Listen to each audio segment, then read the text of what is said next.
People say President Trump is the Antichrist, but why is he the only president that I've seen in my lifetime actively fighting for Christians?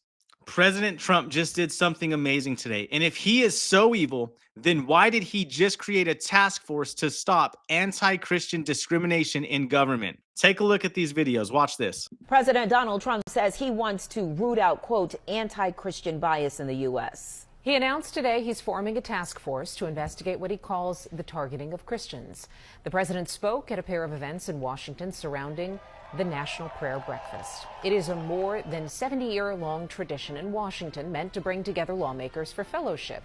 Trump also said his relationship with religion had changed after a pair of failed assassination attempts. A lot of people throw around the term Antichrist when talking about Donald Trump. I see it all over social media. I see it all over the internet. People saying that he's deceiving Christians. People saying that he's leading people astray.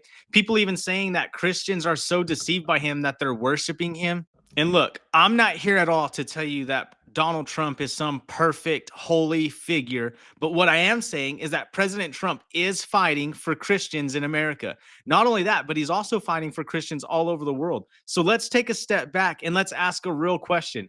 What leader in recent history has done more to defend the Christian faith than President Trump?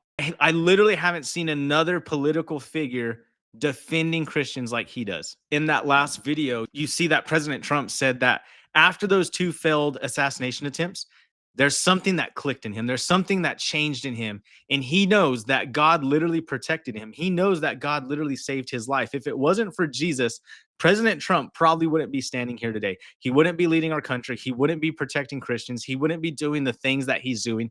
God's hand is literally on President Trump. Now, here's another video I'm about to show you that's going to talk a little bit more about this executive order. Order empowers new Attorney General Pam Bondi to head a task force dedicated to the eradicating of anti-Christian bias. The order claims that the Biden administration's, quote, engage in an egregious pattern of targeting peaceful Christians while ignoring violent anti-Christian offenses. So let's think about this.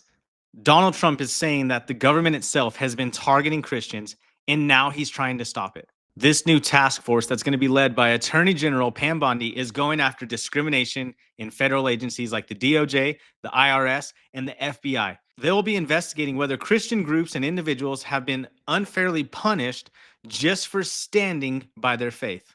And I think this is one of the coolest parts. It's not just that he's setting up this task force, but he's also setting up a White House faith office, which is going to be led by Pastor Paula White-Cain, and she'll be fighting for religious liberty.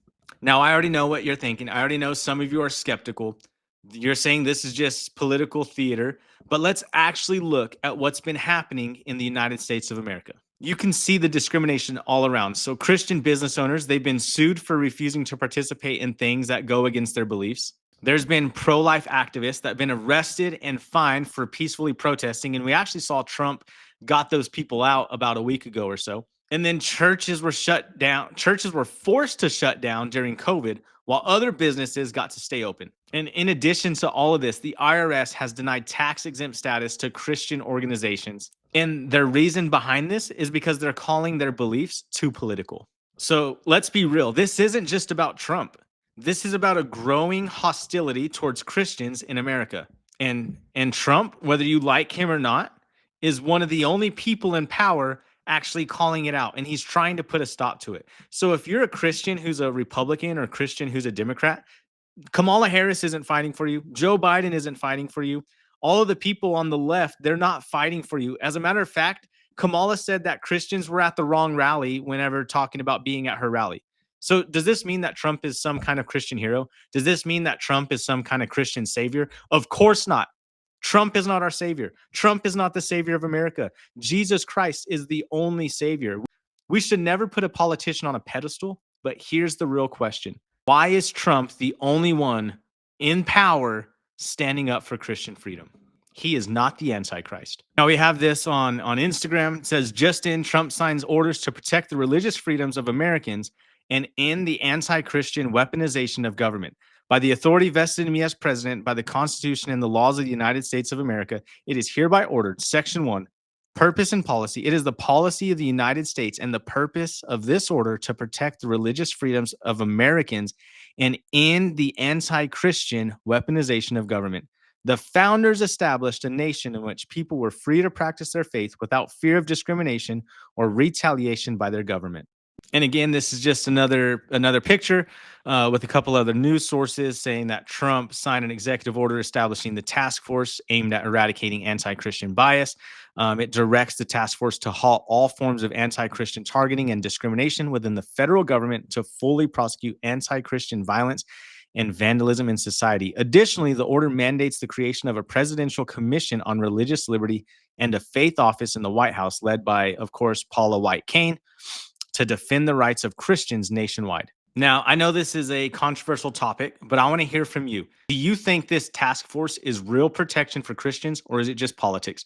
Drop your thoughts in the comments. Let me know what you think. And don't forget to subscribe if you like faith-based content.